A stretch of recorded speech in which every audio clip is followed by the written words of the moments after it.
This is the soup that I believe in. This is the smoke I'm always breathing. This is the way I share my breakfast. This is the way I serve my sentence. I know I should lay low. I should stand tall.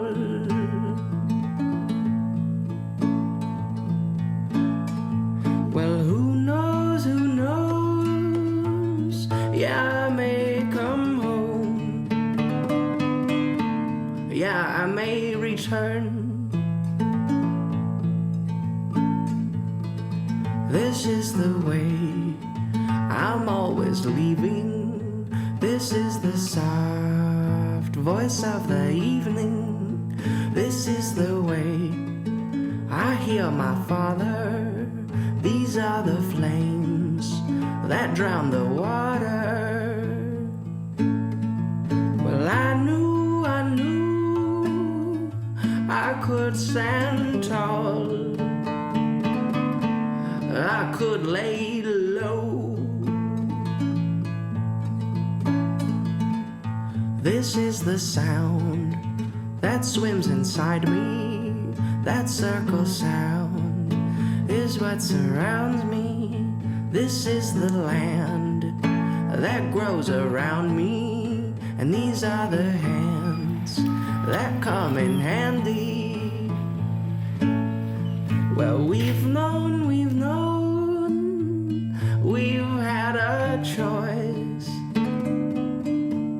We chose rejoice.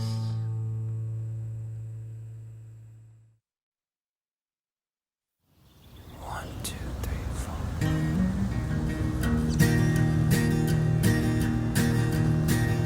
Sunshine, I'd really like to tell you, oh my sunshine, even though your skies are blue, you're drying up my bed.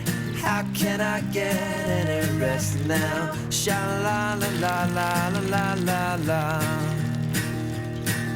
Someday you will get the best of me, oh. Someday, probably when I'm old and gray, I'm lying in my bed, and I will soon be put to rest now. Sha-la-la-la-la-la-la.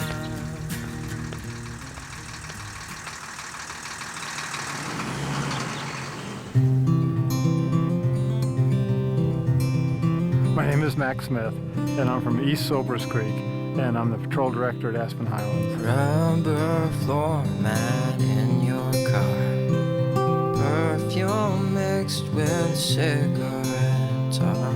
Up comes morning, bleached out stars, fading moonlight, crack of dawn. To be self-sufficient is really important to me.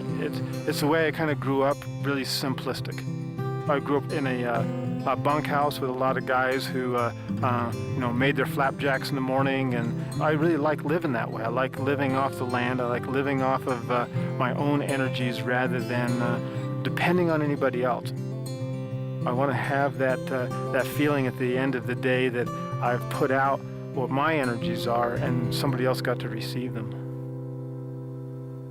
And I started skiing before I really remember. I'm sure it was 2 or 3, and it was anything for air.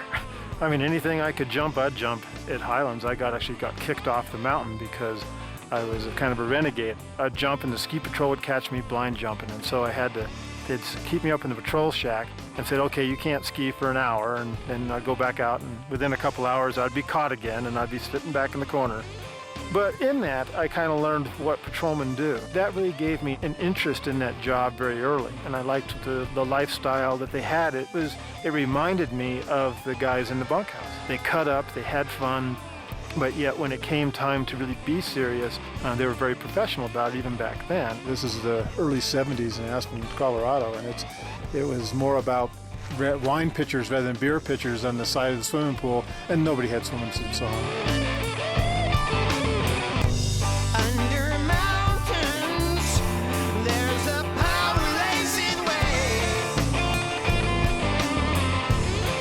became ski patrol director in the 79-80 season. And my memories of Highlands Bowl go back to the very first days of patrolling. It was a place that was a little bit eerie at the time, not really knowing that much about it.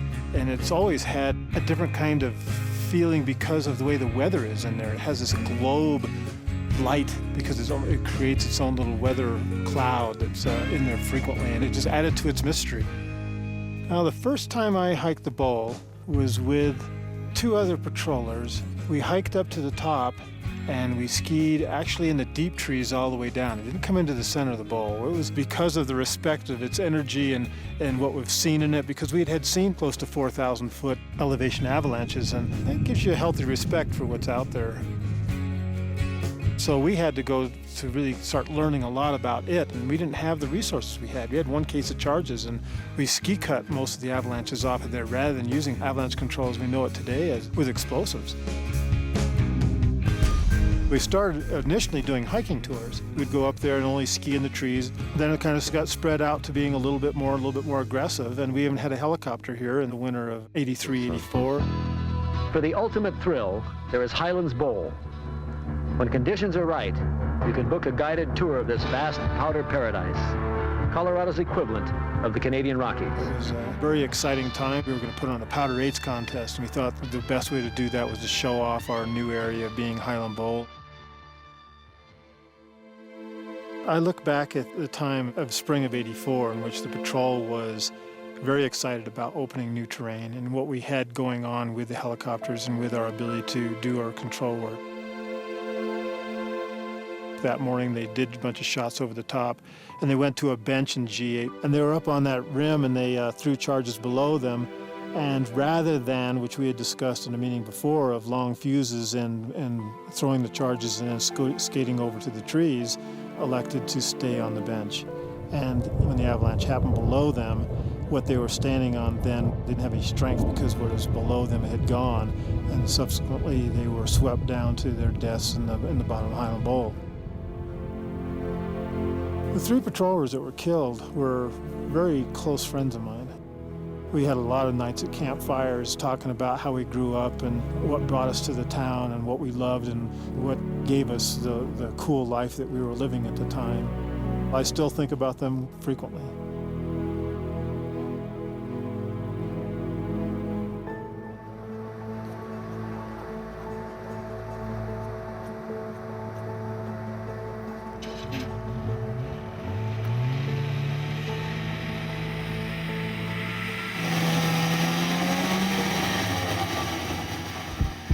My name is Isabelle Falardeau. I grew up in Quebec City.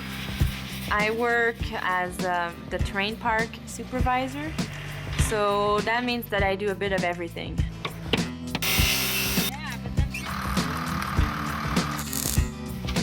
I got in rail fabrication because I'm a bit of a gibber. Butterfly, baby, I still have my doubts about you, 'cause butterfly, 'cause I can't find nothing bad about you, and butterfly, you messed me up, you made my heart double beat, and butterfly, I don't know how it is you got inside of me. I found myself wanting to fix them or needing to fix them, and I would have to bug the mechanics to help me, and they got fed up with it, and they decided to show me welding and power tools and anything I need, and that's how I got into it.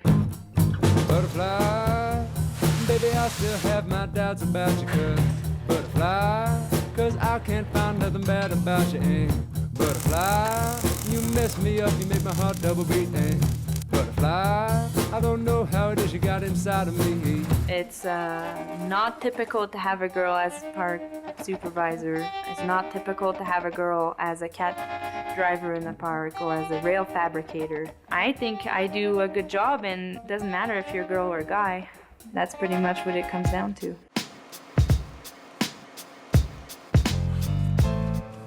X Games is pretty much the busiest period because I got involved into a pretty big fabrication project.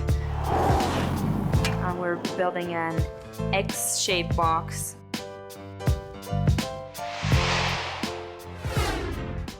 first thing I did is measure the shop. We considered tearing down a wall to build it. Fortunately, we had a whole extra 6 inches of play in the shop to build it. This is pretty much the biggest feature I've ever worked on. That's good to know that the best people in the industry trust me to work on one of their projects. That's awesome. Okay, so we have back-to-back 1080s. Unbelievable. Shaun White is now setting the new bar here in our slope-style finals.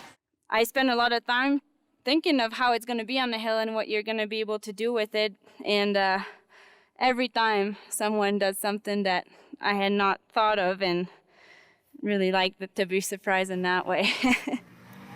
Oh, nice. Yeah.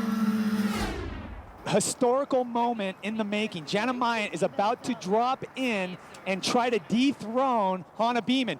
Felt really lucky I got to meet Jana Mayen in New Zealand. Got to snowboard with her.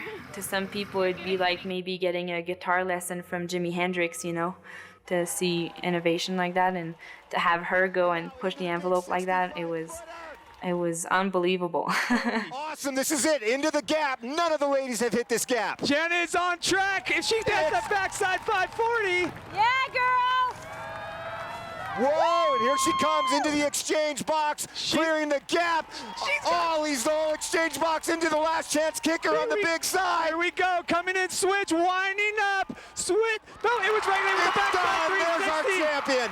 Unbelievable. Jana coming from way behind, overcoming incredible emotional hurdles. Hey, it's so fun. Hey, thanks for all your hard work, seriously. Dude, thanks. It was a great day. The gold medal day was awesome. I don't know what it is about it. I know it has to do with winter. I love winter. I know it has to do with snow. I love snow. But there's something about it, I can't put my finger on what it is. There's something more about it, and I think that's why after many years doing it, I still have the same passion for it, and I don't want to find out what it is because I don't want to lose that. Hope you guys enjoyed this beautiful blue sky sunny day. This is Dave Duncan coming at you from the judging announcing tower at the bottom of the Super Pipe.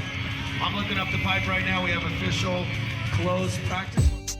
My name is Gretchen Bleiler, and I'm 24 years old. Have lived in Aspen and Snowmass for the past 13 years. I started snowboarding when I was 11, and immediately I loved it. It was this new challenge for me. Yeah, step by step, inch by inch, infant stop, till he reach top. When the bombshell drop, we make it low better now. Chromosomes all in together now. Inch by inch, step by step, inch by inch. Halfpipe was just sort of this huge challenge because the girls who were riding halfpipe, they weren't doing these crazy tricks, and it was harder to ride the halfpipe. And then I found out the halfpipe was going to be in the Olympics in '98, and so like, all right, sign me up. I'm all about the halfpipe. My Olympic qualifying experience, the one in 2001, and I wanted to go to the Olympics so bad that I made such a huge, big deal out of these qualifiers, and I let the pressure and the hype really get to me. The last qualifier had to get a second in order to go to the Olympics, and I got third. When I found out, I think my first reaction was relief, which is, I mean, that's such a crazy reaction, but it just had been so stressful that I wasn't really riding like I usually do, because I wasn't really having that much fun, because I was too stressed out to have fun. I'm having some problems in this pipe. Of course, that night, every other emotion came, but I really took a lot away from that entire experience and told myself that I would never let anything get to me like the Olympics had and those qualifiers had. I tore my ACL December of 2003. And it was during the very beginning of the 2003-2004 season. And I was coming off of the best season I've ever had. I won 8 straight contests in a row. So it was crazy to be taken out like so quickly in the very, very first contest of the season. Whenever you feel like you've got it, something else comes at you and you have to figure it out. And it never really did cross my mind that it was over. Not once did it cross my mind. Right when I did it, immediately my focus was, okay, I'm gonna have surgery tomorrow and I'm gonna start rehabbing the next day. And it's time to get strong.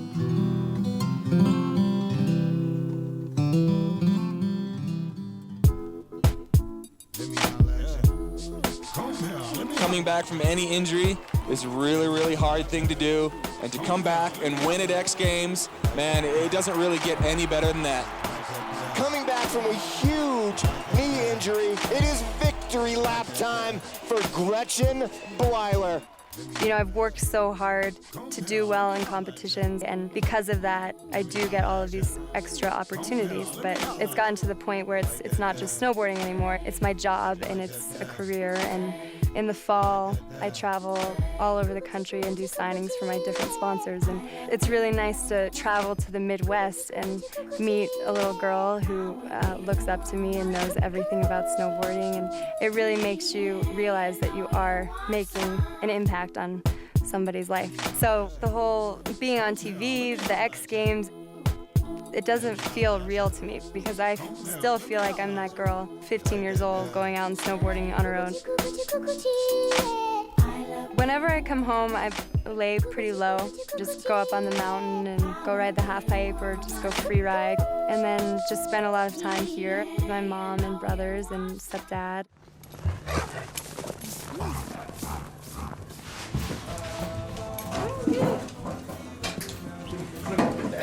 Tupperware is 5 miles from France. Yeah, so is that close? Yeah. Sort of. I know, when did I write that?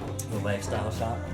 Is that your house? There's a fine line. You have to take advantage of everything, but you can't make it your life because the media and the spotlight, that's not my life, and that's not really what I'm all about at all. I think that's the way it should be, because I am just a snowboarder and I'm doing what I love, and all of these things are just added benefits, but in the end, just doing what I love.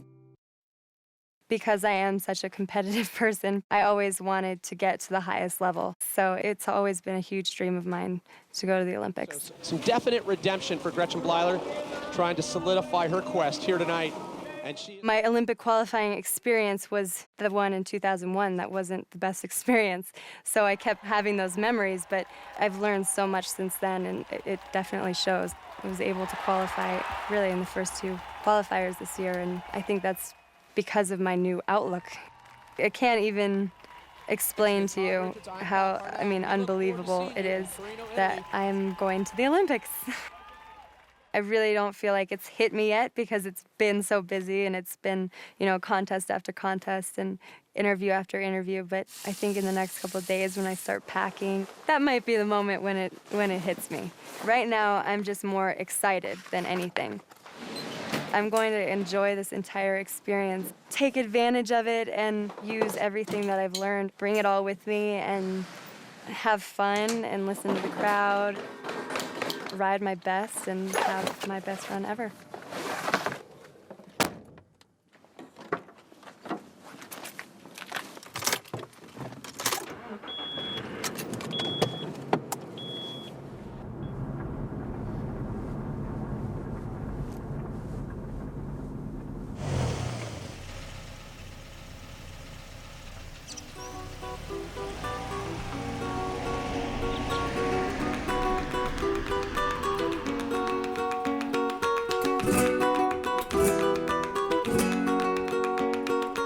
I'm not very much with allegories or with gurus or with ways to do it or how to. If you like it, do it more. If you don't like it, stop it and change. There isn't anything more than that. Hi, I'm Gino Hollander. I'm 81 years old, born in 1924, and I'm a painter. Put it together.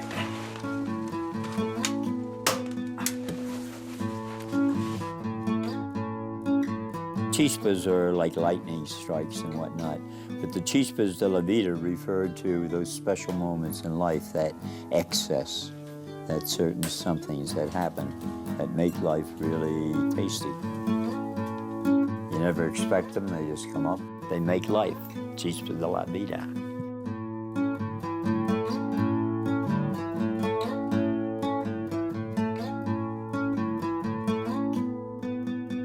My first taste of adventure was the joining the ski troops. It turned out to be that too, in spades.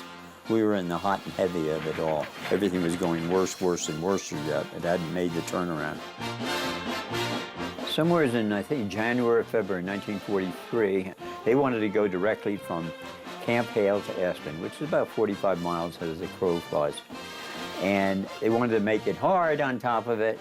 You take an azimuth, boom, and that's it. And you go that way. And we did it. And we went out, and everybody made it. And it was a bitch. I mean, it was a bitch. It was a full pack, 90-pound pack. This is midwinter. We were 40 degrees below zero or more. I think it was 4 days in a row. But the thrill of just being there and doing this impossible thing and doing it. I mean, 90 pounds is a lot of weight with 118 pounds in your body. And it was wonderful. And we rolled in to Aspen. And what a town. That mountain was looking up there. The Roche Run had been cut already. I don't know why I loved it, but I did the whole thing. I loved it up in the wilderness, and even the war overseas. I had no regrets about the entire thing going. Shortly before Christmas, 1943, General Eisenhower made a tour of the front lines in Italy. Our advance against the enemy was proceeding slowly, and in many places was bogged down owing to the weather. In our summer clothes, like it's a big surprise, they sent us over to Italy. And we landed on Christmas Day of 1944 in Naples, and freezing. And then up to Pisa and right up on the line. The Italian campaign was ranked with the toughest waged in the war. The terrain was treacherous. The physical problem of moving forces of men and quantities of equipment in the rugged country was an enormous one. You learn how to survive. You're lucky, that's all. Nothing gets you surviving in a war except luck. May the 1st, 1945, I had entered a tunnel along with my whole company and another company, and an enemy artillery piece came rocketing right in, exploded in the tunnel, killed a great number of us, wounded almost everybody, me included. So we managed to get out of there and put our people into a landing craft that went off, and it got hit by shells, sank the thing, and I don't know how many killed. So that's, yeah, I remember the next day the war was over.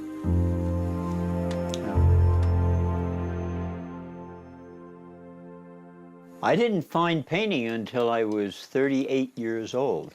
And so you got to stay loose, or else nothing breaks in, nothing changes.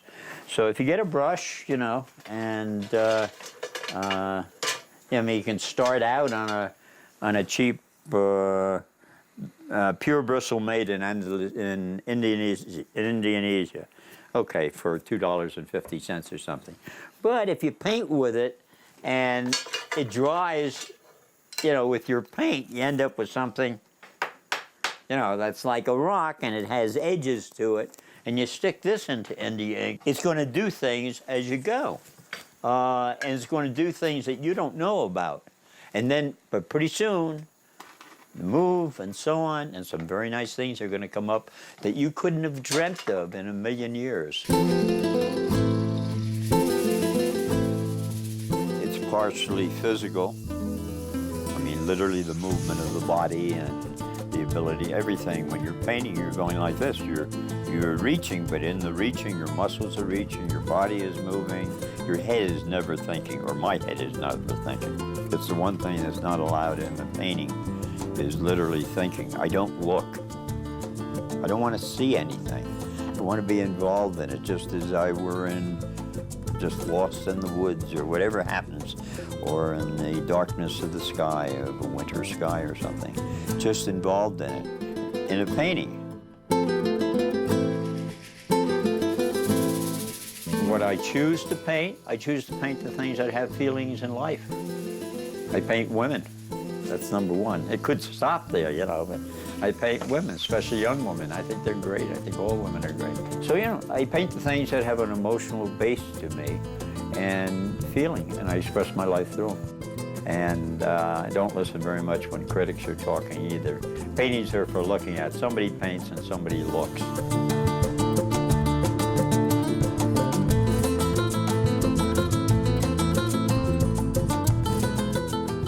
I've traveled all over the United States. I just don't know of any place that does it for me quite like this. And really what I came back for had nothing to do with the city. It had to do with the wilderness around. And boy, did I find it. To me, there is a nature to things, the nature, the magnificence of nature itself. There is no pretentiousness about it. And being one with it, or trying to, or being around it, I find very rich.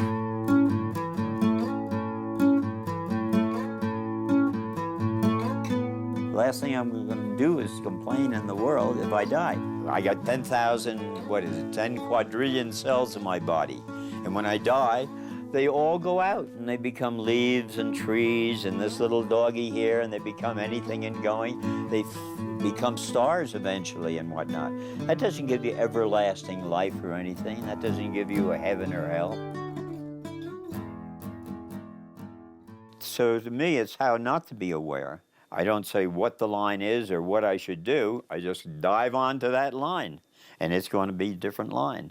And if I don't see it the next time around and whatnot, I'm just on, that changes, and suddenly you step back and you don't see anything. You say, ooh, that's the end of the painting.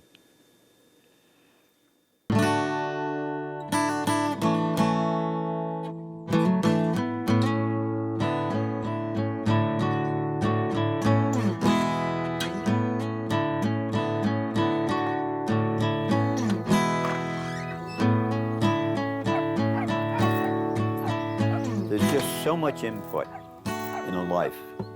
So much happens in any given hour if you're living, if you're aware of it. I find now in what we call in Spain, a tercera edad, the third age, good way to put it. And I'm thinking for the first time, I'm reminiscing for the first time. Haven't had time and didn't want to really. But the whole idea of this time is very, very good. And lots of stuff comes with the third age. I mean, you wake up and they're 8 and you're sleeping and you're up 10 times a night and all that. It's all nothing. And, you know, life changes. You look at a tree, a newborn aspen tree and whatnot, and take a look at it when it's ready to go. The bark and what's happened, or a leaf, it's the same stuff with us. It's no different. We're all a part of nature. We're all the same thing.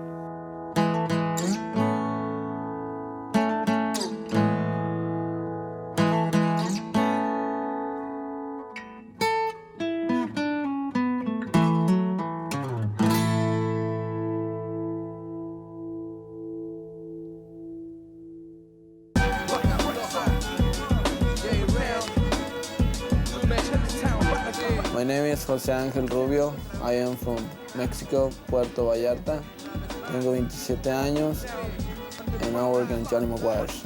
Irremediablemente versos corren de manera súbita, lengua impúdica, rimas con sabor amargo fabricadas para tipos exigentes, paladares diferentes, movilizando ideas en este juego de contar historias y vivencias, forjando preferencias y creencias, subterráneo abrupto, creando rap de culto, indiferente al tiempo como el bulto, no caigo en los excesos con temáticas de ego, excéntrico como Frida y Diego, difundiendo velozmente la cultura como carros en un rally, boca floja una vez más en el enlace desde el Chilatán a Cali.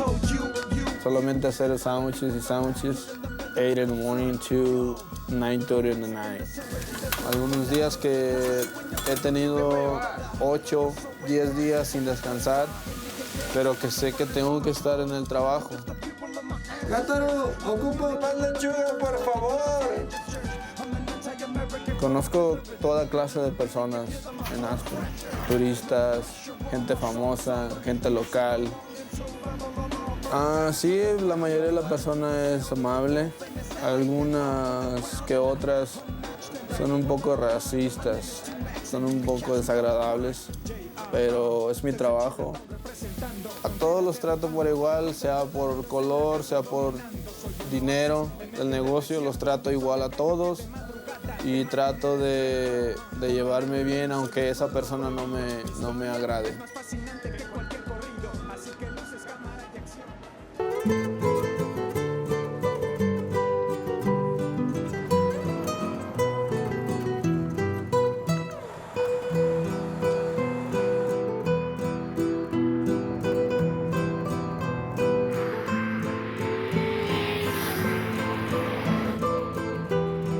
Sí he hecho muchos sacrificios, he tenido que hacer demasiados sacrificios, el moverme hacia acá y lo he pensado muy bien.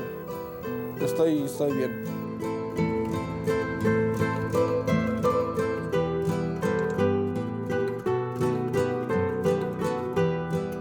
Vivo en Raifo porque es en el único lugar que puedo encontrar algo en qué comprar y me veo en la necesidad de viajar hacia Aspen porque es donde tengo mi trabajo y sé que no puedo encontrar otro trabajo acá o en Raifo o Glenwood que me diera el mismo dinero.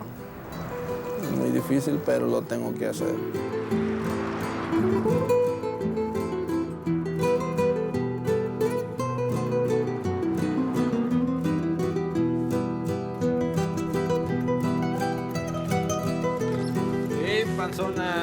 El mayor regalo que he recibido en toda mi vida, mis hijos, el poder ver nacer a tus hijos es un regalo que no lo cambiara por nada.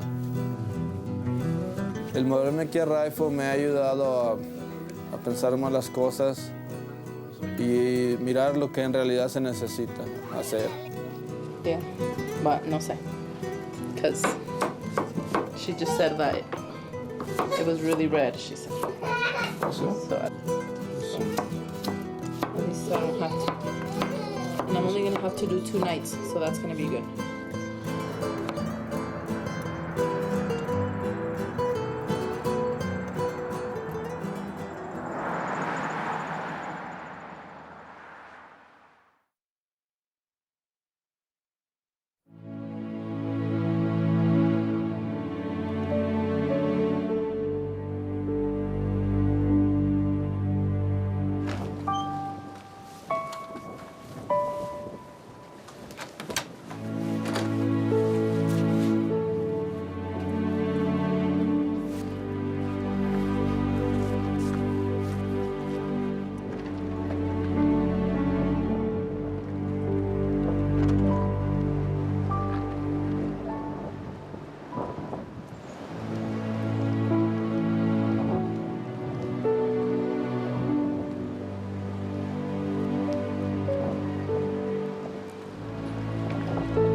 Sí he escuchado la expresión del sueño americano. El sueño americano es tener un buen trabajo, tener un buen hogar, llevar una buena vida. Bueno, sí, es el sueño que todos tenemos, obviamente. Y poco a poco lo he logrado hacer y pienso completarlo.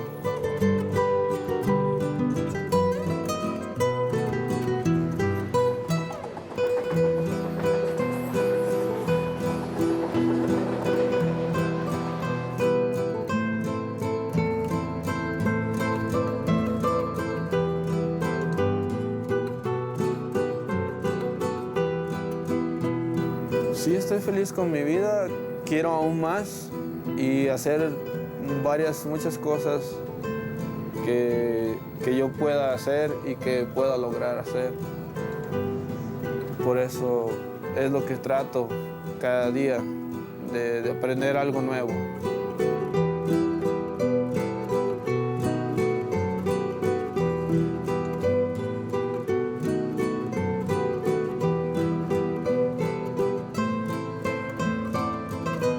No lo he pensado en mi futuro, no lo he pensado cómo me veré en 2 años o 10 años. Siempre trato de pensar en el momento y en los días que están porque yo siga viviendo.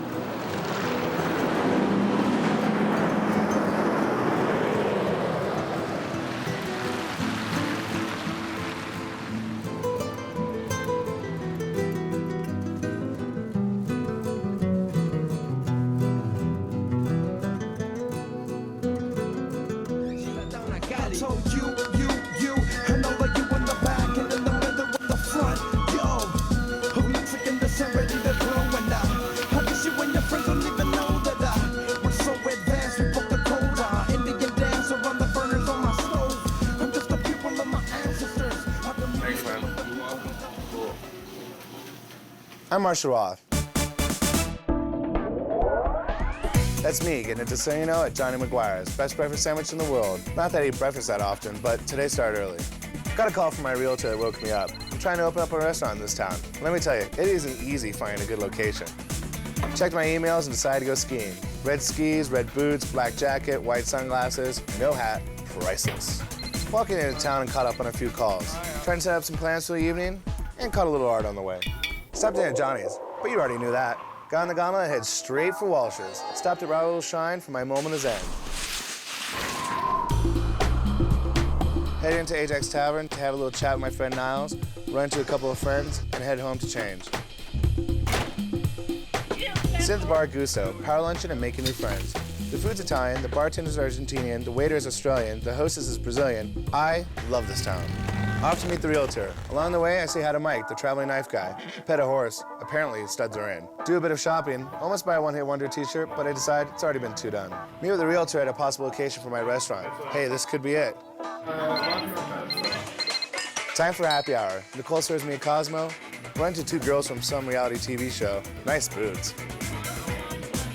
And help America's Olympic hopefuls. The half pipe still echoing from the reverberation. Or Gretchen Blyler right here. Blyler, for the moment, is in bronze medal position. Let's see what she's got. Look for bigger and more stylish. Wow. So smooth in the transition, so smooth between the walls. Front side 9. Wow, wow. Another electric run from Blyler. You always wonder in your life if you would have been there, would decisions been made differently, and I can't say they would or wouldn't have. I still play that in the back of my mind, and it still haunts me. After that incident in '84, we didn't have any activity in there, I think, and from '84 until '88. The same dark era of the Highland Bowl was the same dark era of Max Smith. I had to refine myself in those years, probably right after that. You blame yourself for things, you get mad. Somewhere in between all of that, you go, you know what? I'm not going to go this way. I know what my love is still. It's a very black day of this patrol, but it's also been a inspiration to conquer, to have those deaths be vindicated. And in that kind of light came back into realizing that it should be looked at again, and we shouldn't take that as a defeat. We should take it as an inspirational piece to charge off of.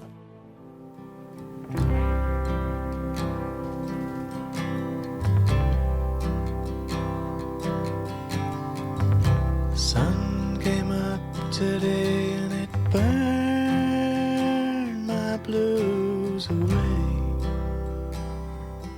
It was opening day of the bowl that year, and I get to see all these people come down, and yeah, I welled up. You know, it was a very emotional time for me to say, you know what, this is for you, Chris. This is for you, Tom. This is for you, Craig. I hope you get to see this wherever you are. All of a sudden, 30-plus years later, seemed to be a blink of an eye, and now the lift happens, and every effort that you put in, every thought that you had becomes the end of a dream that you didn't know if it was going to come off or not. Well, that's what temerity is. It's a boldness to the point where some people might think it's foolish, and that's where the temerity lift really came from. And to be at the bottom of the lift and watch all the guests come in with exuberance on their faces, the smiles, that was the payback. And I love it when I hear the public coming in and saying, you know what? Last run was my new favorite line. Next run will be my new favorite line. And I know the run after that will be my new favorite line. I thought I could live forever here on my own. I really feel that when we got the new lift in, that now it has made a big blank canvas. And we get to sculpt this thing into whatever we want to. And it's the start. It's really not the end of it at all. Now I'm living in the moment with the friends I love. Yeah, I'm living in the moment with the friends I love. Gretchen Blyler, the silver medal. She's going to be pretty stoked. She's going to go home with a piece of hardware around her neck. She took a lot of risk on her first hit by throwing this inverted move right here, the front side crippler, an inverted 540. Give your Audi girls my cell phone number. Make the happy hour rounds, get my new pants fitted at Prada, and head home to change again. Out for the night now. First stop, Sushi Kenichi. Flami, my DJ friend from New York, meets me there. We sit at the bar and have Kiyomi take care of us. Kiyomi's like a sushi ninja. Sit next to a group of girls from LA, and before you know it, everybody's toasting. It's gonna be a good night. Next stop, gallery opening at 2:12, and then off to Jimmy's. There's two things you need to know about Jimmy's. I'm the only non-Jimmy with my name on the wall, and I have my own drink. The bar is packed. Too packed. So we're gonna head to Belly Up for some music. So I'm talking about ice fishing in Minnesota with this guy Ira I just met from New Orleans. His cousin's a trombone player in the band. The music's great, but I've got a birthday party to go to. So I'm off to Barclays for Didier's birthday, and the night is still young. Dancing to hip hop, trip hop, trance, and even some old school funk. Ski bums, barons, bartenders, liftoffs, lawyers, artists, and heiresses. And everybody's shaking it up. It's 2 a.m., the snow's still falling, and the clubs are closing. It's time for me to head home. I might even get up early tomorrow and go skiing, or make an offer on that restaurant space. At this point, anything's possible.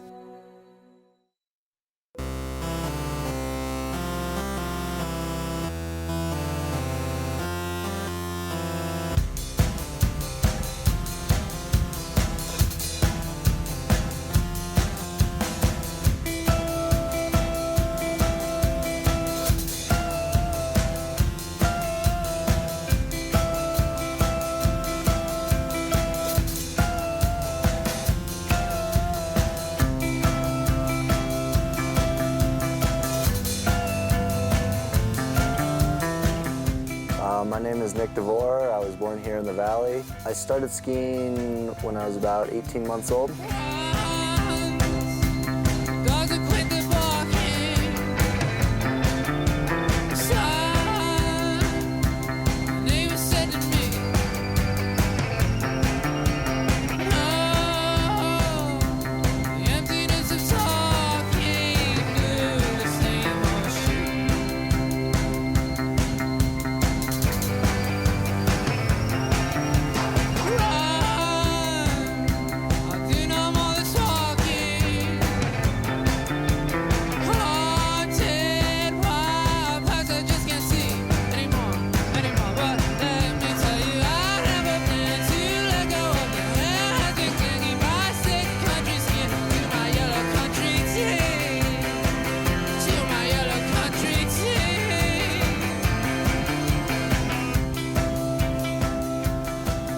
Telemarking just flows. There seems to be more to it than alpine skiing for me. You kind of have to be on your game at all times, and you can get deeper down in the powder. It's great to ski with all my friends because everyone here rips, and it's awesome to have such a good group of people. And without that, I couldn't go out there alone and ski the way I do. You know, getting out there where not too many people are and not too many people have seen these places, it's just really fun.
My father was a very accomplished photographer and worked for National Geographic.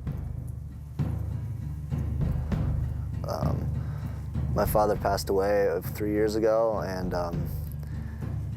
it was very sad and hard for me, but he taught me more in that amount of time than most fathers teach their kids in a whole lifetime. I don't care how dark it gets. Now I'm working on editing his slides. So I sit down at the light table, and each batch of slides is a whole different adventure.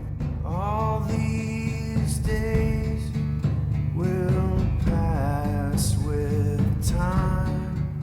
You'll walk that line. And what I like best is his photos of other people, because their expressions are always just so great, and you can only imagine what my father was doing behind the camera to make the people look like that. So that's definitely where I got my passion and desire for exploration and travel.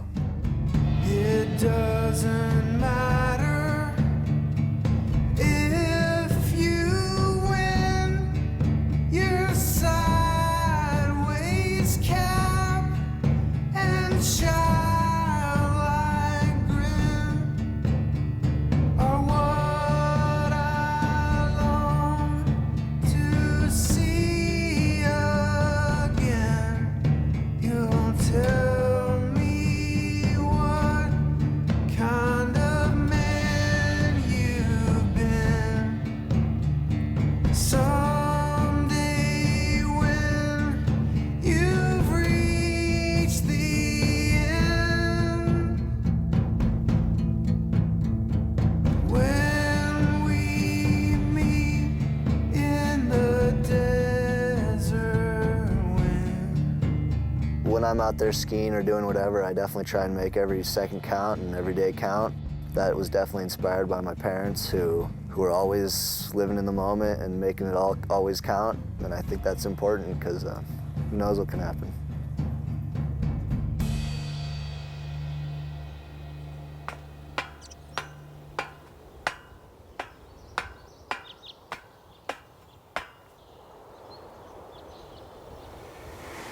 The amazing things about the naked body is you have a body of a fish, but you have practiced like a mountain goat. Yeah, my name is Jamshid.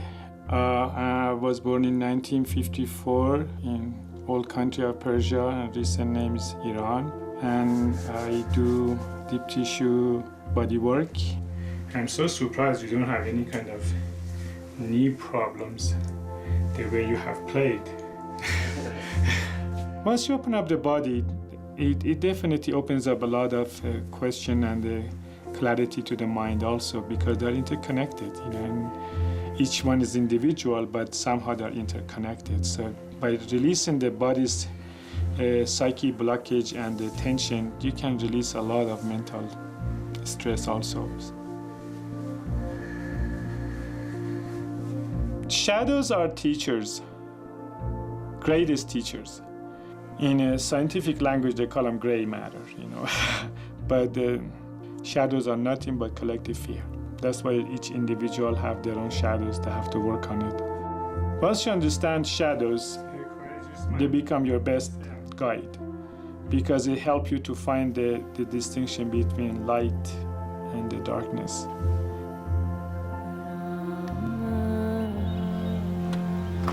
You have to turn all of your focus from outside inside in order to work on yourself.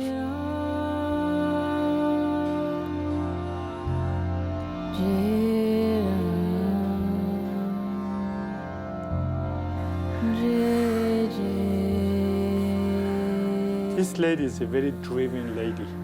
She always needs to do something.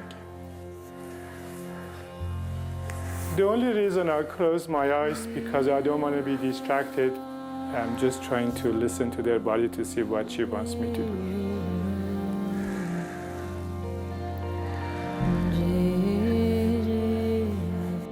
Following the bliss is basically, it takes a lot of courage and a lot of spiritual trust to really follow to exactly what you really bottom of your heart you love. I think the best thing we can do is to be example as a responsible, happy human being. That's the biggest responsibility, to be happy. And I believe the way that transformed person shows in life is they practice peace with others because they have a peace with themselves.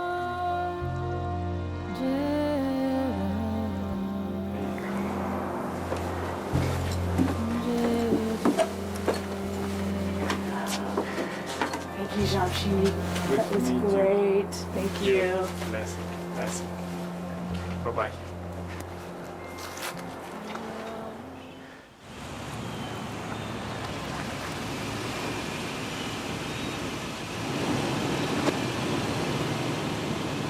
My name is Sarah Broughton, and I am 32 years old, and I am an architect.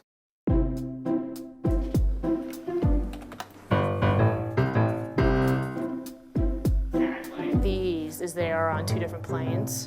So I met John in my first architectural studio, and we started dating about 6 months into that year, and we've been together ever since. This is how it works. It feels a little worse than when we drove our hearse right through that screaming crowd while laughing. John and I decided to move here really because our goal has always been to start our own architecture firm. And we knew that in New York, that was not going to happen. We have 25 projects going on, and they range from 900-acre development down to 800-square-foot condo remodel with everything in between. Okay, so here's our windows, here's our door. This is obviously not to scale. Right under. The most gratifying part of what I do is seeing a project built, putting in all the hard work, all the planning, all the decisions, and then seeing it built and seeing the final product. That is the best. This is how it works. You're young until you're not. You love until you don't. You try until you can't. You laugh until you cry. You cry until you laugh. And everyone must breathe until they're dying breath. No, this is how it works. You peer inside yourself.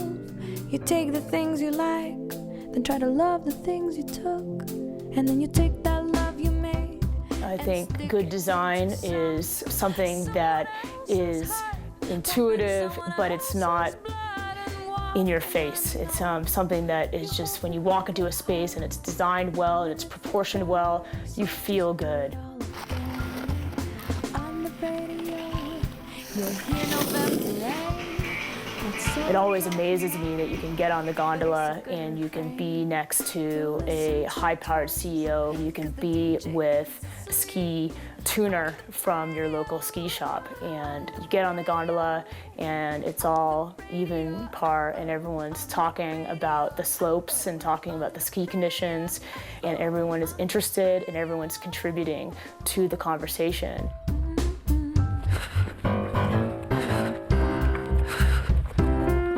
It really is still somewhat the wild, wild west. People here are open to new ideas. They're open to go-getters. They're open to that entrepreneurial attitude that in more established communities is less so.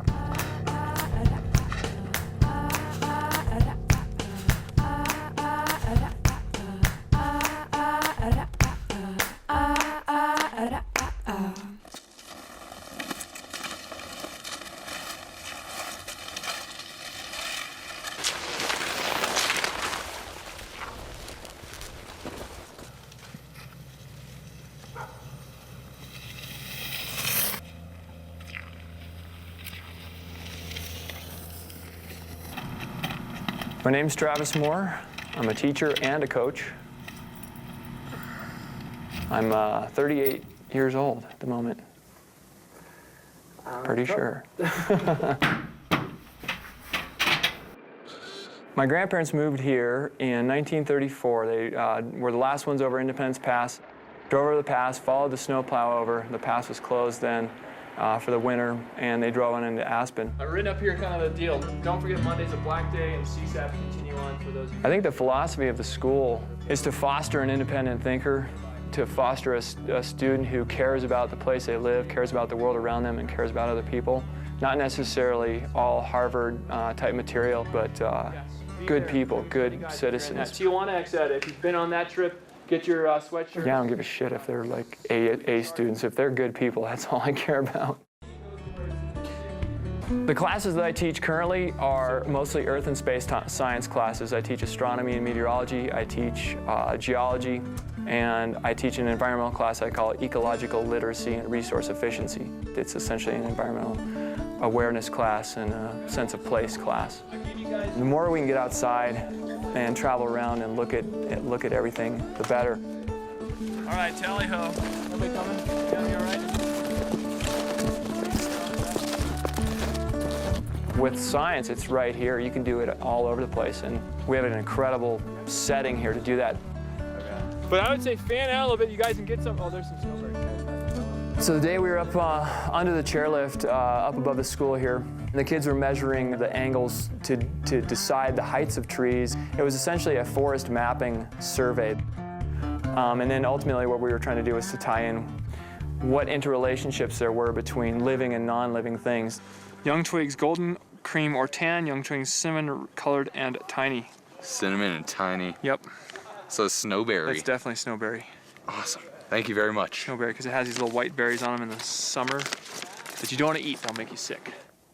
One of the things growing up here in this valley, a lot of these guys, a lot of my students will go on family hut trips. They'll go on their own backcountry, especially now with the popularity of backcountry skiing and snowmobiling. They'll go backcountry, mid-country, out of bounds, build big kickers, throwing big air off these jumps, and they may or may not get in trouble.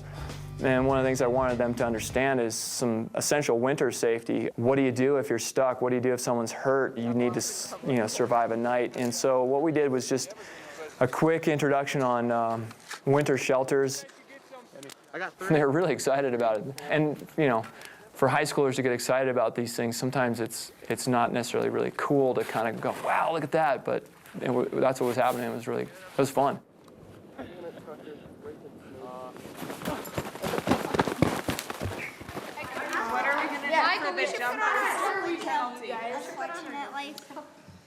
Not with Elise. If it was on the big hill, I'll be with Elise. Elise. You are. Nordic, by its nature, demands that you put more into it than you think you actually want to. And that suffering, I think that does develop a sense of personal knowledge. And I think these kids are learning that they can go beyond what they normally thought was possible within their realm. So at the moment I have 2 young kids. It's a totally different ride being a parent. All of a sudden I'm not coaching, I'm not teaching, it's my own kids. It makes you really look more closely at the direction our community is heading, the direction our country's heading, the direction our planet's heading, and becoming more impassioned with the outcome. Okay, in. So it does give a sense of urgency to teach them and to teach others, at least to be aware and to make informed decisions. Don't just step back and say, oh, it's not going to affect me, because ultimately it may affect us all. The number one concept I want my kids to know is where they live. Why do the mountains look the way they do? Why is the valley shaped the way it is?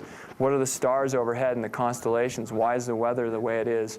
Who are the people who came here before us? My final exam in my geology class in the wintertime is we go up on Highlands. We ski. And you start at the top of Highlands, and you can look around, and you can see our entire semester of class, and out of the textbook, outside. And these guys then will have, again, a better sense of place by just skiing down the mountains. They know where they live now. And again, how cool it is, how lucky we are to live here. Let me be now. Let me be calm. Especially on a powder day. Yeah, when we have a snow day, a school snow day, it's the best. And you just go to the lift, and it's everybody you know, parents, teachers, kids, hooting and hollering, and it's everybody from young to old. That's what it's all about. Let me be now. Let me be cause I want to be free now. Oh, free to see. Yeah, well, I want to walk away. Let me feel my feet. Let me be free. Wanna see, would you let me go? Well, let me be now. Well, let me be, cause I wanna be free. Oh, I wanna be free. Yes. Every time I skin up or I get up there, I look out and I go, man, I am so lucky. And you can identify all these places that have personal Meaning for me, I've been on a lot of the mountains. I've skied and climbed a lot of the mountains, and it just feels like I'm home. Free, free, free, free.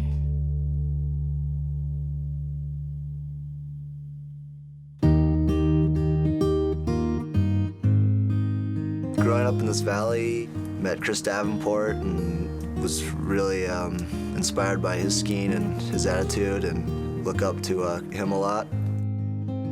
We went ice climbing the other day. He kind of showed me some techniques and skills that I needed to know. But I was excited to go out with Chris and spend some time with him, and he just climbed up the ice, no problem, and then motivated me and talked me into leading the route, and I was confident I could climb the route, but it was really pretty scary, and I had to focus a lot. Chris Davenport, this winter he's trying to climb and ski all the 14ers in Colorado, which is a pretty amazing goal and should be pretty challenging. It's a pretty burly mission. I've been at the pro skiing game for over a decade, and this year I was really looking for a different challenge. You know, I really like to climb and ski 14ers. I love ski mountaineering, and only one person's ever been able to ski all the 14ers from the summit, Lou Dawson. He took 13 years to do it, and I thought it would be a pretty cool project to set out to try to do them all in one season. I mean, we've got some of the most amazing mountains right here in our backyard.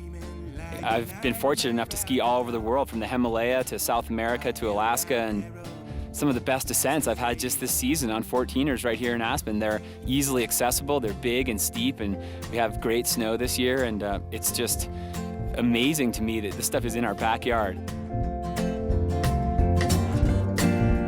Mind the gap, my friend.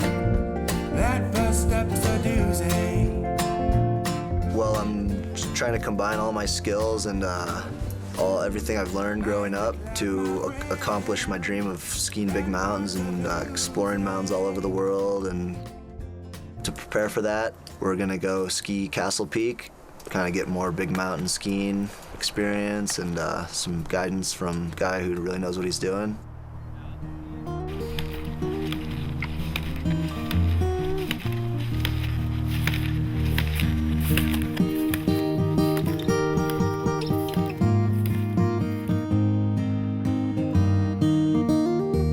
Spine, like, you know, if you rip that whole upper face, all the slough's gonna come off this way. Yep.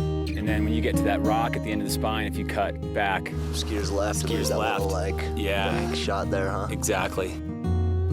Seeing Nick ski, it just basically reminds me of myself when I was that age, just kind of looking at terrain and imagining the possibilities, like thinking, God, how can I get down there the hardest way, but really clean and smooth? And he's got the eye, you know, he sees the same lines that I see, and to have that eye, to be able to see terrain and just kind of see natural flowing lines down the mountain is a gift. And he's definitely pushing the sport of telemarketing, taking it to the next level, and you know, what he's gonna do in the next 10 years is gonna blow people's minds. You know, everybody's always got their own style, the way they ski, the way they hold themselves, and the way they act out in the mountains. And we've definitely seen a big change in the sport of skiing over the last, 7 years with the advent of freestyle skiing and the whole terrain park phenomenon. You know, a lot of kids out there now, while they're throwing down and they're doing great, they kind of come with a lot of attitude, and style and how they look and how they act is all sort of part of their success or their scene. But out here in the big mountains, Mother Nature doesn't care who you are, and it doesn't care if you're cool, and doesn't care if you have attitude. And frankly, you got to come out here and be as humble as you can possibly be, because things can go wrong at any minute, and you got to just come at it with the most open mind and no attitude whatsoever, and frankly, no expectations.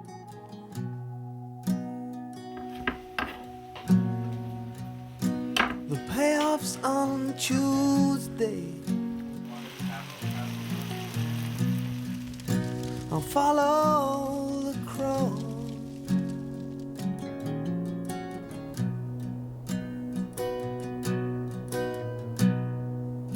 There's pennies from heaven. I don't suppose. And I woke up on Thursday.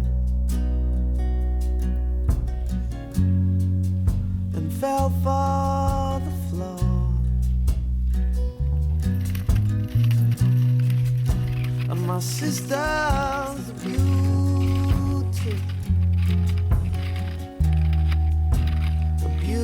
It's 5:40 in the morning.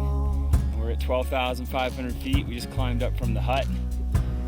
We're about to climb the east face of Castle Peak right behind us here. A couple thousand feet above us, and it should be a really good climb. It's a beautiful, still morning. For me, being in the mountains it's the most uplifting spiritual experience that I know. And it's pretty much impossible to describe in words. You feel it deep down inside you, and if you spend your life in the mountains, you start being able to read and understand all these little signs and signals that Mother Nature and the mountains are telling you, because it's really like a language. It's all there. It's just up to you as a human being to understand it.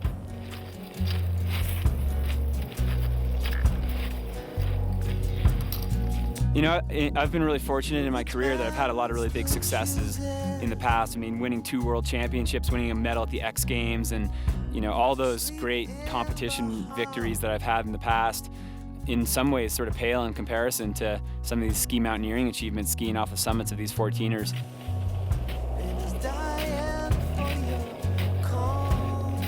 It's kind of a strange thing being like a fully sponsored professional athlete, because, you know, ultimately I would be out here as Chris Davenport. I'd be out in these mountains doing what I'm doing anyway, because I love it, regardless if I was a pro skier or not. So I don't know, it's kind of funny because people sometimes say, oh, you know, what a sellout. You know, he has a Red Bull helmet on, or, you know, he's making all this money from skiing and he's lost, you know, the passion for it or this or that. And that's just total BS. I haven't lost any passion. I'm as passionate a skier as anyone out there.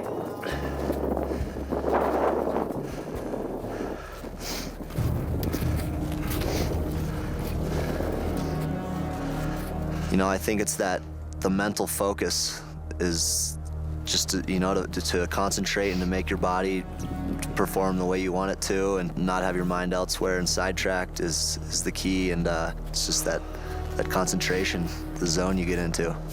And you just don't really know when you're at the top, but you're real excited, and then you ski it, and once you get in the line, you kind of get into like a robot mode, you know, and you're in it. Nice. Yeah. You know, it's hard to step up to a cliff and look at it and then hit it and land it real well, but when you're in your line, you've got the groove going, and then, you know, the best feeling is when you're at the bottom safely and you had a great run, and that's where it's all at for me.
Well, this valley, you know, has this reputation, certainly as being this glitzy, glamorous place full of rich people and movie stars and whatnot. And yeah, I guess those people come here.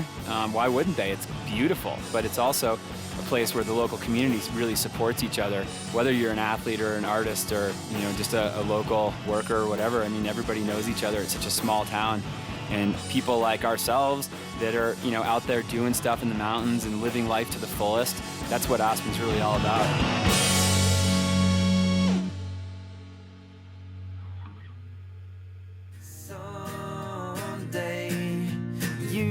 Get the best of me, oh, someday, probably when I'm old and gray, I'm lying in my bed, and I will soon be put to rest now. Sha-la-la-la-la-la-la.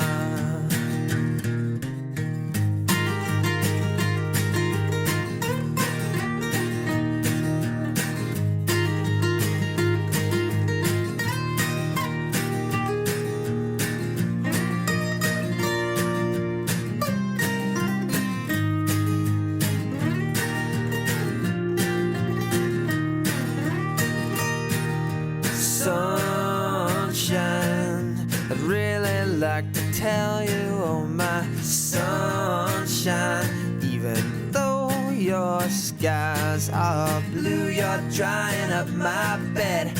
How can I get any rest now? Sha-la-la-la-la-la-la-la.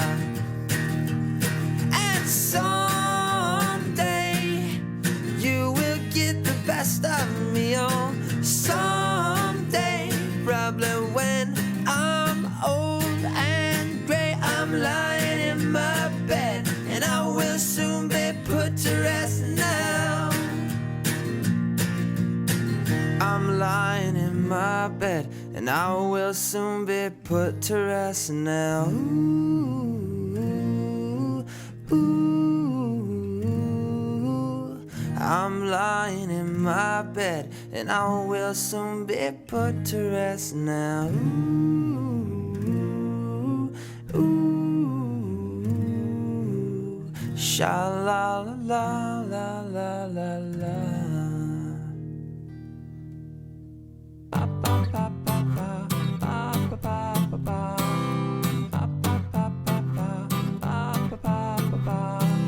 Walking down the street, you know most everyone you meet. Every rope made of many different fibers. Each little thing a string in the cord that pulls you back home. It's good to know the local roads, the trees have grown, but still you recognize the voice of every neighbor.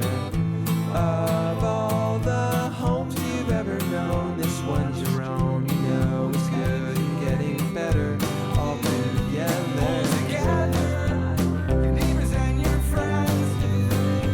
Pull together, your neighbors and your friends.